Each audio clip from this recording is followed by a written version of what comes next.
Welcome to Lair the Alchemist, and welcome to another edition of Dudes Talking Metal. This is where the dudes get together with you here at the Lair to talk all things heavy metal and hard rock. The dudes in the house with me, Tony and Darren. Butch is hopefully we're going to be splicing him in later. And hopefully you saw last week's episode. Last week we did a great album with a bad cover, and this week we're doing the inverse of that. We are doing a great cover and a not so great album, or you could even phrase it this way, maybe an album that doesn't live up to the album cover artwork. So, all right, Darren, what do you got for your pick?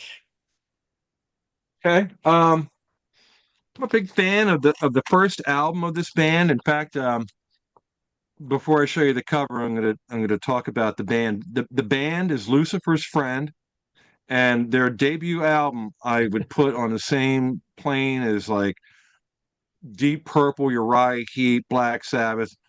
Killer, just a killer Oh, yeah. set, hard and heavy 70s rock album. The album that came out after that was okay. It wasn't as good as the debut, but it was okay. It was listenable. It's hard rock. The album that came out after that was just a bit of a step down from the second album. And so we have two albums that are basically going down the ladder of quality in comparison to the first album, which is it's a masterpiece as far as I'm concerned. Then we get to the fourth album, and it is a stink bomb. Banquet is the name of the album, and the album cover. I remember when I first got it, I was convinced that this is the album that was going to sound like the first album. Yep. It kind of has like, the band is on the cover. I don't want to get a glare. The band is on the cover. There looks like they're in a castle or something. There's candlelight. It looks kind of has like a Hammer horror Yep. motif Oh, going on, like yeah. they're in Dracula's castle or something. Um, the way that Banquet is written up at the top, it looks like it could say Dracula. So I'm thinking, yeah, this is going to be like a pretty heavy album. It is the furthest thing from heavy. In fact, it's Yeah. like it's not even rock. There's horns, but I mean, there's a little bit of horns in the first album. Like Ride the Sky, there's like a French horn or something like that. But I mean, there's horns all over it. It's like I don't even know how to describe it. If you've heard the album, obviously you know what I'm talking about. But it's like Tom Jones or something. It's not even a rock album. It's like it's so like cheesy Yeah. 70s. Like I don't know, but it what a disappointment. And I've tried several times to get into this album, and it's never going to happen. Especially when you think of it. I mean, I try to like think of it on its own merits. Like, well, okay, well, it's not as good as the first album, or maybe even the second album, but as it is on its own, is it any good? And the answer is an unequivocal no. It's just horrible. So this is one that it's still in my collection because I keep it with all my other Lucifer's Friends records, but never listened to it. I've listened to it once just to be thoroughly disappointed, and I've revisited a couple times just to check in and see if maybe there was something about it that might appeal to me. No dice. It's a Yeah. total stink bomb. That's a Lucifer's good Friend, that's a good pick. Banquet. That's a good Wow. pick. And I see that record a lot in the stores. I Yeah. see it pop up, and I feel Yeah. bad that there's probably somebody who's going to go, "Oh man, I've heard this name mentioned That's in the cover." cool. Yeah, the name of the band is evil sounding. The Yeah. cover is kind of scary, like you said, in a British horror kind of way. And yeah, and it's like some weird like jazz rock turd or something. It's just like this weird just nothing heavy about it at all. It's so bizarre because, like you said, that first Lucifer's Friend, which is a Oh, weird it's cover awesome. in itself with that Yeah. guy and right, but it's such an awesome proto metal heavy 70s record, Yeah. It's and a then like necessity. what the heck, what happened? But yeah, I will that's a say good though, example.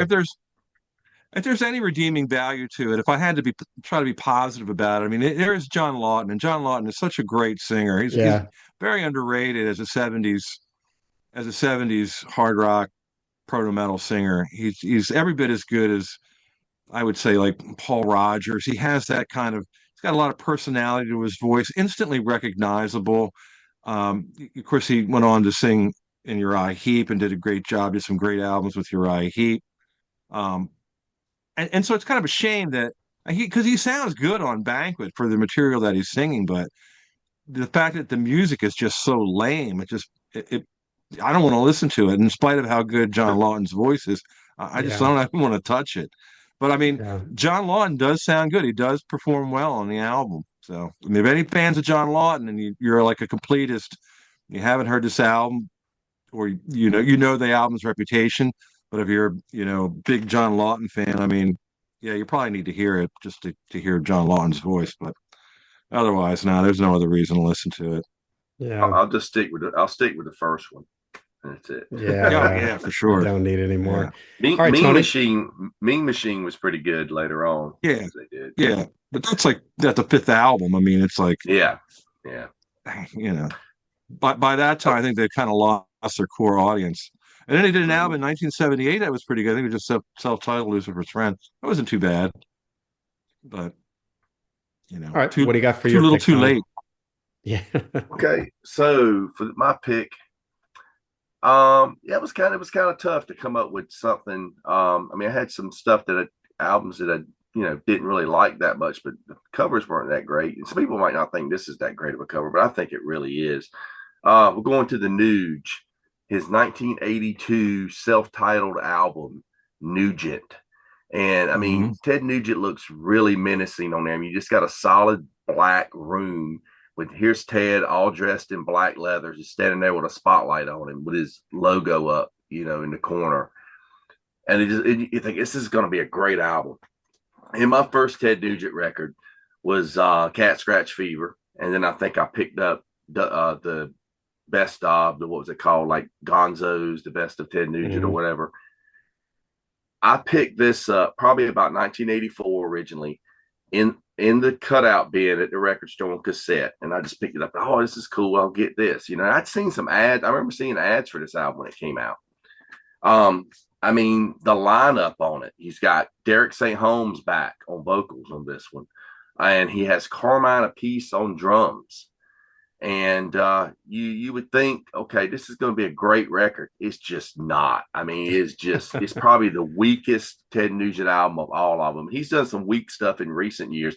This tops that. I mean, Wow. the opening song, No No No, is probably the best song of the album, and it's Derek St. Holmes singing it. But it's got this terrible like song here called Bound and Gag, which I have actually found a 45 for that for like a 50 cent one time and bought it because it had Ted on the cover and all. But Habitual Offender, that one's okay, but the rest of this record is just not good at all. I mean, it's really weak, just weak songwriting.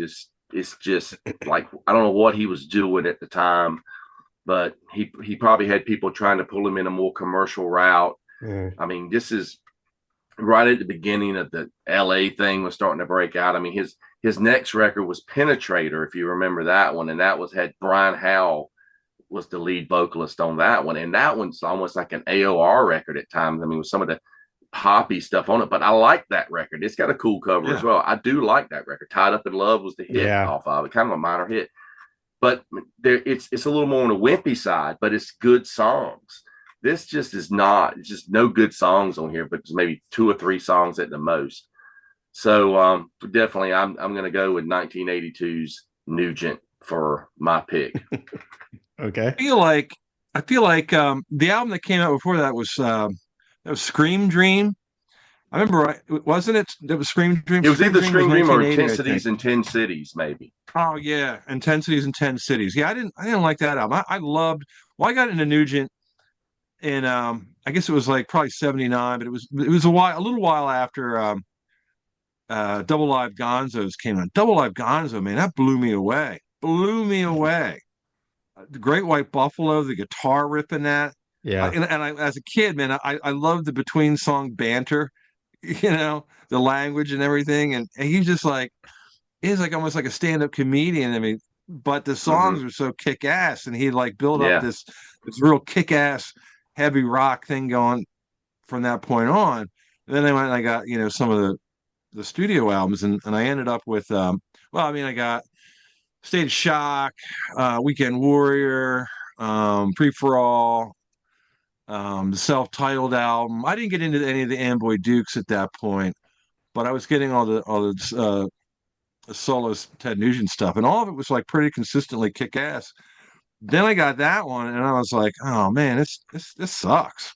I mean, Yeah, it's like it like lost the intensity in 10 cities. It's yeah. like He's it he's just, he's down to a small rural town yeah, with it's like a rural community. community center. But I The, guess it was like he was trying to make a transition, or maybe he felt like the Scream Dream. I mean, that's pretty like about the most extreme album I think he had up to that yeah. point. And maybe he Mhm. just was like, okay, well, I mean, this is about as far as I can go with this style. I'm going to try to do something a little different. Or maybe it was, Well, the another onset of the thing, 80s. this was his first album for Atlantic Records. Okay. He had been on Epic for years, and this was the first record with Atlantic. So maybe they were pushing him in a more commercial Yeah. direction. But Maybe. there's a promo video for Bound and Gagged. I never remember seeing it on MTV back in the day, but I had got like a Ted Nugent video compilation bootleg once, and it had all the videos, a bunch of videos you'd never seen, and that was on there, and it's a horrible video as well. Yeah, he's one of those guys, we could almost do this topic like bands that didn't transition into the 80s particularly well. Like the Nuge could have happened to Aerosmith too, but like Aerosmith eventually sort of turned it around. It was Uh, really the '90s when yeah, Aerosmith really Aerosmith, got right. back. The Yeah, yeah, 90s, they were able to sort of turn it around. But somebody like Ted Nugent, I mean, he just did not make that tradition. Scorpions are a band that had more success in the 80s than they had in the mhm. 70s. But Nugent was sort of the opposite in those early Nugent records, which is weird Speaking of because, which, Speaking of which, I almost picked Virgin Killer. oh, For yeah. our Ah, other Oh, episode that we did, because for bad album cover. terrible album cover, great album. yeah. Awesome album. I Yeah, love that album. It's so good. Oh, Such a what a great album. But terrible yeah, the cover cover. is cringy. Cringy at best. And you And can't even show illegal. the cover because of the subject matter. Yeah, it's Yeah, like, that's yeah. ridiculous. But Nugent, it's surprising that Ted, you would have thought that he could have, like when the whole MTV thing happened. I mean, Ted is such a over the top. He's such a like a cartoon character almost, this Tarzan like guy. He would have thought that like during the MTV era that he just would have rolled right into that and just been really successful. And but maybe it's like you said, he switched labels. They were trying to move him in a slightly different direction. And it happens to Yeah, bands. maybe. Like my pick here, which I'll get into here, is yeah. this happened to this band too. And all right, so for me, this would fall under the cover doesn't live up, the album doesn't live up to the album cover because I don't hate this record. I mean, I wouldn't say I like it either, but Jethro Tull, Broadsword and the Beast from 1982. The A album, I was kind of okay with that record, although the keyboards and the sequencers and the I don't know if it's drum machines. If it isn't drum machines, it's drums that sound like drum machines. So when I saw this, I thought, oh man, here we go. I mean, a guy with a sword. What is this, an elf or a goblin or something? The back cover and everything. I thought, like, okay, when I think of Jethro Tull, we'll have to do a topic, maybe album covers that really capture the spirit of the record. Well, when I think of Jethro Tull, I think of songs from the Wood. Ian Anderson out there in the woods with a pipe,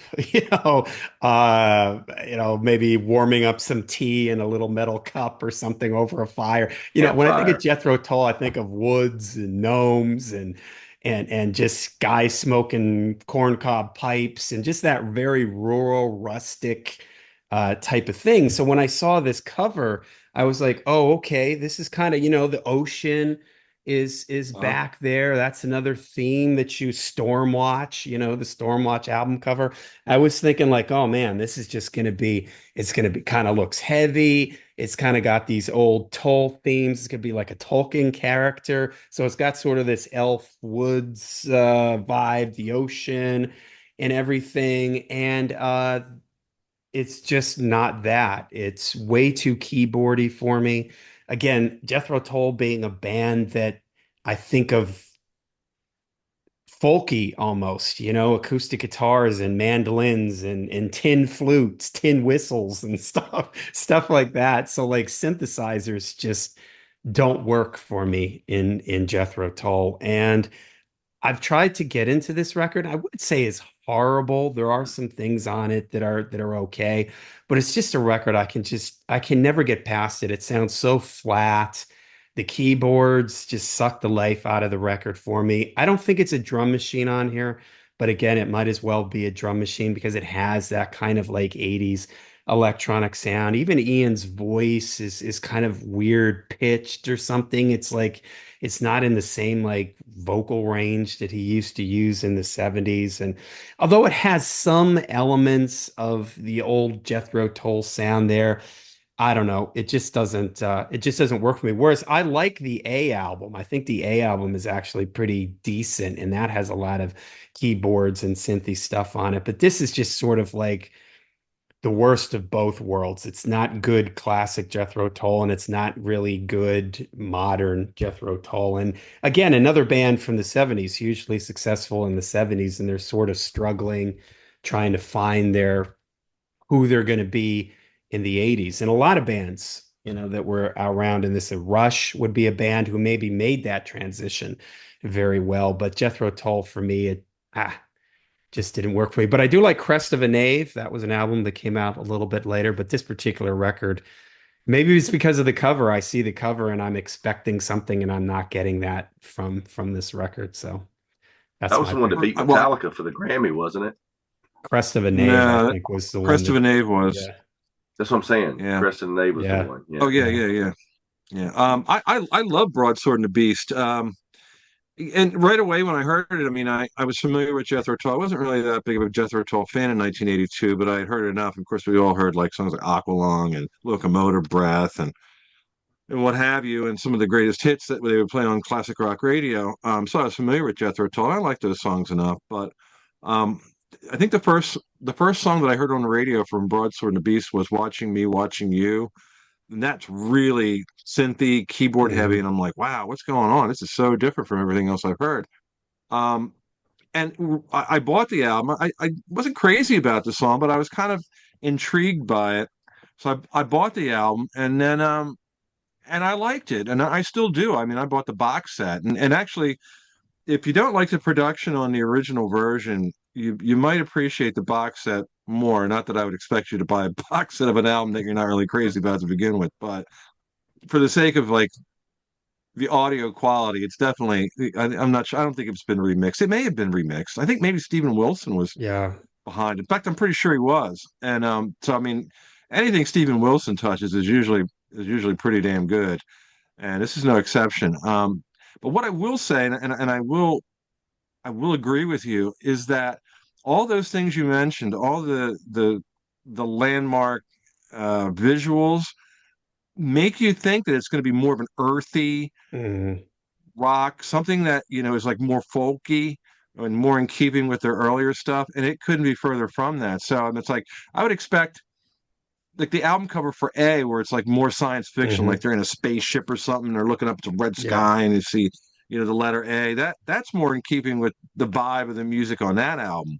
And I like Broadsword and the Beast much, much better than A. I was never able to really connect with A too much. But you're right. I mean, when you pick up Broadsword and the Beast, I think that you would be led to believe that it's a different type of an album, more earthy, more rock oriented. You wouldn't expect there to be a lot of keyboards or synthesizers or anything that was like remotely modern. It does not look modern. It looks like something that's going to be defiantly more Dungeons and Dragons and medieval Right. sounding and things Yeah, like yeah. that. But it's not that at all. So yeah, I mean that's a good pick on that level for sure. Yeah. Okay, well, there you go. There's our picks. Butch couldn't join us this week, so we're gonna insert him in here right now.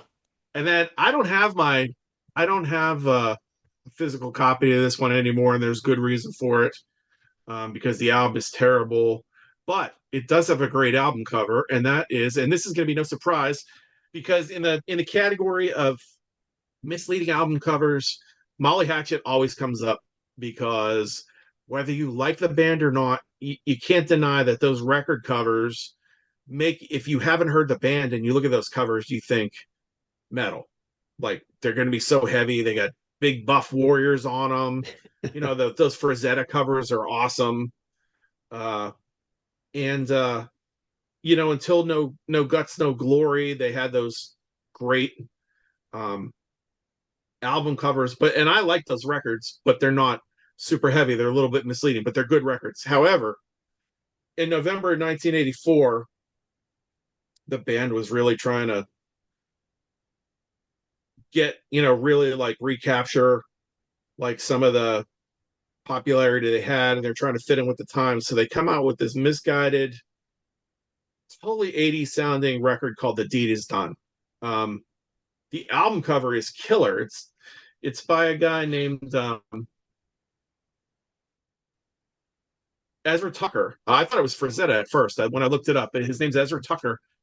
It's very Frazetta like. I mean, it's got this, armor clad warrior. He's got a bloody axe in his hand, and there's a vulture sitting on his shoulder. Big volcano in the background blowing up. I mean, it screams like the old Molly Hatchet records did. Like, here's, this album's going to be hard rocking or heavy or whatever. I mean, this is like, you look at it, Manowar could have used this for an album cover at the time. Any metal band really could have used this. This is a killer piece of work. If you like this kind of thing, like these fantasy, kind of paintings, I think it's great. But the album sucks. It's over synthesized, very of its day. It's like a bad ZZ Top record. The singles were Satisfied Man and Stone in Your Heart. Satisfied Man has a couple of good moments in it. There's maybe one other song on the record that I think is passable, but most of it's just this big, overproduced, cheesy, layered 80s style vocals. They're not even cool like harmony vocals. Like they're these cheesy, overprocessed, gang vocal type of things that like pop groups had. I don't think it's a good record, and there's a reason why I did have it, but I divested myself of this record and just kept to the first 5 Molly Hatchet albums. So that's my choice for great album cover, but crap album. I don't advise anyone to get this record if you like Molly Hatchet.